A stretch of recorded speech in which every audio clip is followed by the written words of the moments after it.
大家好，欢迎收看今天的全球瞭望，我是郭崇伦。我们今天要来谈南韩现在面临的经济以及它的北韩政策的相关的挑战。我们特别邀请到美国罗彻斯特理工学院的金东烈教授跟我们一起来讨论。Nice to have you here, Professor Kim, to be on our show. Thanks for having me. First of all, I want to ask you about the recent tension between Japan and Korea. Japan had started a virtual embargo on 3 of the most important material for making the semiconductor industry in South Korea. And this had something to do with the wartime forced labor and comfort women issues in South Korea. Now it's pretty much in a standstill. How do you think that the South Korea can resolve these issues? Should the President Moon compromise, or should be stand by what his original position? Because this had been the core ideology of this liberal wing of the political landscape in South Korea. What's your thinking on this? Well, that's a big question. At this moment, I believe, as you mentioned, you know the answer already, that this is a strong kind of conflict between Japan and South Korea, not just in economic issues, but history issues and other political issues as well. And at the same time, as you exactly informed, that Mr. Moon's principle is not easily negotiable with the Japan demands at this time. But at least we have to start with this. Both of them, Mr. Abe and Mr. Moon, they are politicians.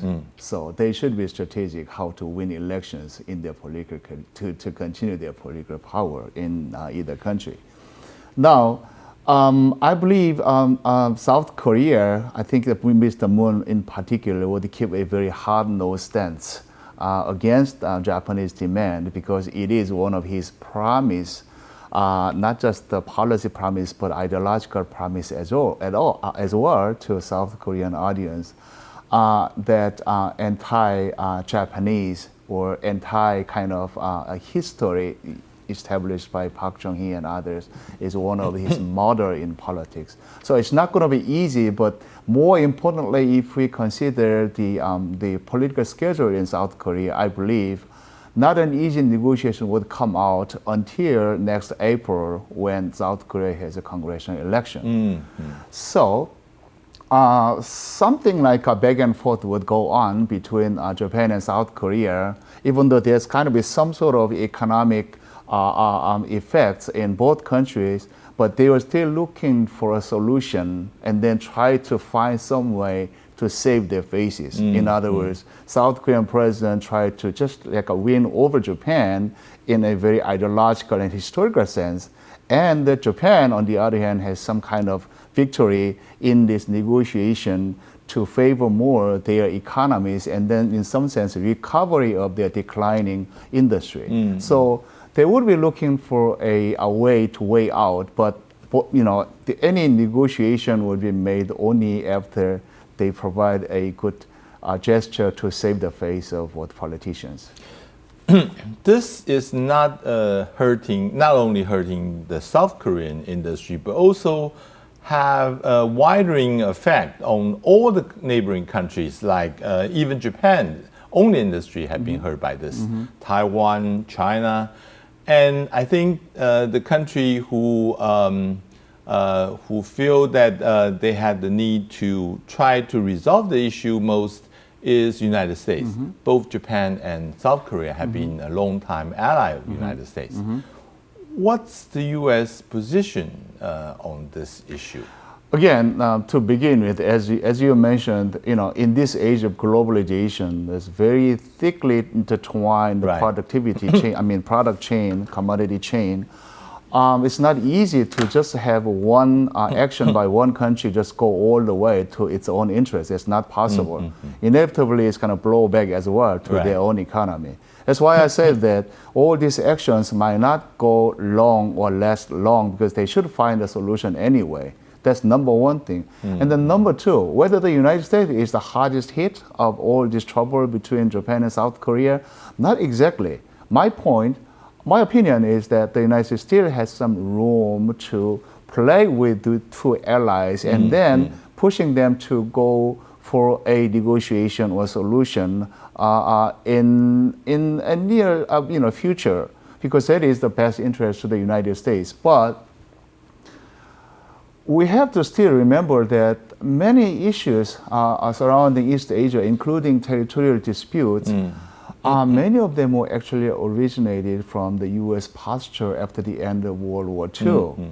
I think the United States would keep the same kind of posture to this issue as well, because as we said, this is the history and business and political all intertwined. And then the U.S. will not be strongly involved with this because in some part their responsibility exists as well. So what I expect is that the United States would lead the two countries towards a kind of negotiation, but to be honest, I think the U.S. would go a little bit closer to Japan's argument or demand than South Korea, because up until this moment, Mr. Moon and Mr. Trump's relationship in the other common level as well, especially regarding North Korea, they are not very good at times with each other. And then the South Korean initiative and the U.S. initiative in some ways are going conflict.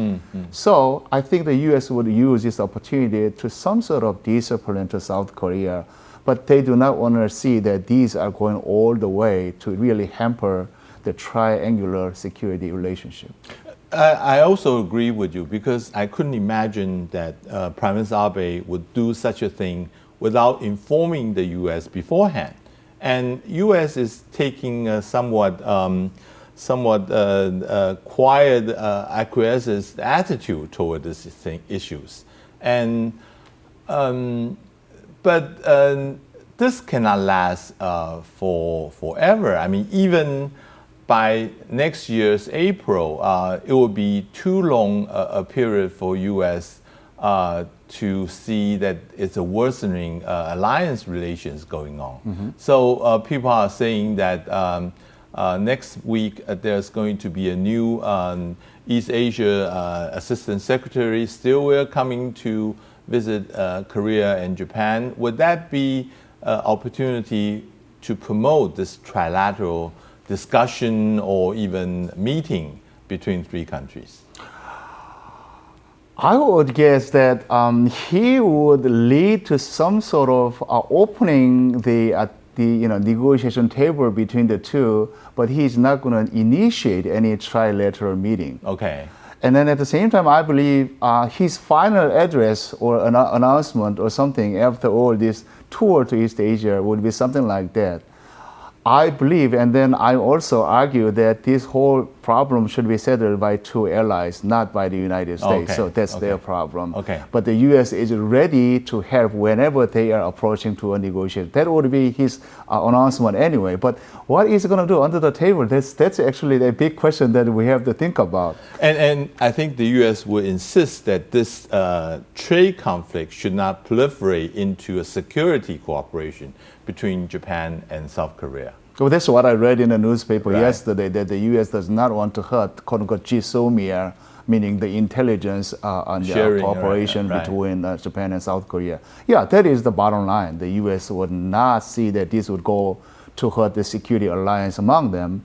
But the room still is pretty large, I believe, for the two countries to adjust their interest until they make a final kind of negotiation. You also talked about the timetable. Next April probably too far to wait for any kind of negotiation, but still possible because this is not a very, very big kind of provocation by Japan about South Korea's economy, because as far as I understand, the big companies in Korea, number one, has some kind of alternatives. And then number two, I believe they would have a large kind of opportunity to make a backroom deal with the suppliers of Japanese companies. So the economy would go not smooth, but still go as it has been. But at the same time, the political bout, the political kind of conflicts would look to the war as something like a very serious. I believe that is actually to the interest of both political leaders as well. So the more provocative from the Japanese side, the more harsh responding by Moon's side, I think both of them get the benefit of this political conflict. I'd like to move our discussion into another field in economics, which is the minimum wage. This Sunday, I think, or Saturday, the passing Saturday, the Blue House, the Korean presidential office, had making a formal apologies for not being able to keep the promise that President Moon had made during the campaign, that he's going to raise the minimum wage to 10,000 won when his term expires. So what's the significance of this minimum wage, and why the President Moon had to apologize for not keeping this promise? And we talked about this minimum wage issue beforehand, and you seem to suggest that this is the core of President Moon's economic policy. Could you explain that first? Sure. We may, I believe, divide this issue on the one hand in a strategic point of view, and the other one is tactical point of view. On the strategic point of view, I believe Mr. Moon's general direction of political economy is to take more like a demand side developmental plan, meaning that providing more incentive for consumption to the consumers, and then try to recover or develop further the Korean economy. Similar to kind of Keynesian type of economic development, but slightly different in the sense that it is not a kind of boosting demand for everybody, but only those disadvantaged in the Korean economy. In that sense, I think he is trying to deal with more inequality problem in the Korean economy. I believe it is strongly with his political campaign, meaning redirecting Korean economy towards more egalitarian future. That is, I think, his very important strategy to redirect this Korean economy. In that case, minimum wage is very symbolic for his economic strategy, because this is the most important one, and then to show the whole Korean economic actor says that he would not compromise his like a primary goal in treating with this equality problem. So in the bigger sense, it is more with demand side economics, as we've seen in economic history, but more specifically, he's targeting and dealing with inequality issues in Korean economy. But what went wrong? Why there's such a strong resistance to this raising of minimum wage? I think it is more tactical. Tactical meaning that many scholars and many analysts says about this minimum wages, and then they said minimum wage is not an easy issue to adopt by any country. And they have to consider, economic factors and political factors as well. And then there are warnings by the academic analysis as well that it might easily misleading by targeting the wrong people. In other words, you try to have more those in the disadvantage in the economy, but actually it is actually hurting those in this disadvantage in the economy as well. As you saw in the Korean case, this minimum wage was actually destroying mom and pop shop or like a family-based small businesses because minimum wages were actually hurting their profits. So those kind of things were not well considered before this government is launching this radical increase of minimum wages. I believe the current Korean government is actually meeting with the blowback by this like less meditated, less like considered, less well, I believe, designed minimum wage plan. So that's a tactical mistake. Now, the opposition side, I believe, does not see this as just a tactical mistake. The opposition side see that this is really kind of destroying the future of Korean economy, because this strategy would not work in Korea. Because the Korea is more, as you said, the big business-based, like a large-scale company-based economy. And then the Korean government tried to deal with inequality first before they are escalating the economic development. The effect would not come as this government expected. What the other way would be like a truer by this opposition side, meaning that you try to deal with inequality, spending more money for the welfare, and then this de-incentivize the firms and other economic investors from putting the money in the new stage of technological industrial development, meaning that it's going to slide to probably future cycle, not a positive cycle expected by this current government. You know Taiwan economy just like you know Korean economy very well. But in Taiwan, we have a small medium business that is the core of this economic growth. For us, we are not aware or cannot imagine how the big business in Korea is really working and what kind of influence they have. And what is the policy interaction between the big business and government? Would you care to talk a little bit? Because previously we also talked about during the Japan and South Korean conflict tension that the big business is really putting pressure on government to try to resolve this. And as for the minimum wage, what's the reaction coming from the big business? Are they also worried about this, or they is not going to be affected by this? The big businesses are exactly worrying about minimum wages per se.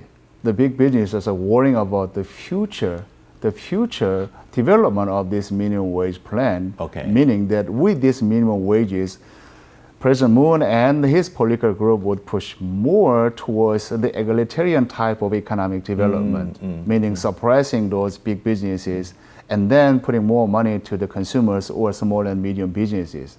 What these chaebols or big businesses in Korea are truly care about is their future strategy based on large investment and then promoting their productivity based on labor productivity as well. Now, this labor productivity, income level, and efficiency, and welfare, those kind of things that are all intertwined. What these big business actors are worrying about is that under this government economic plan, those factors are not well orchestrated or organized each other. They are just looking at and then just like try to deal with only one problem without considering much of the rest of the economy. That's why they are worrying about the future of the economy with this plan.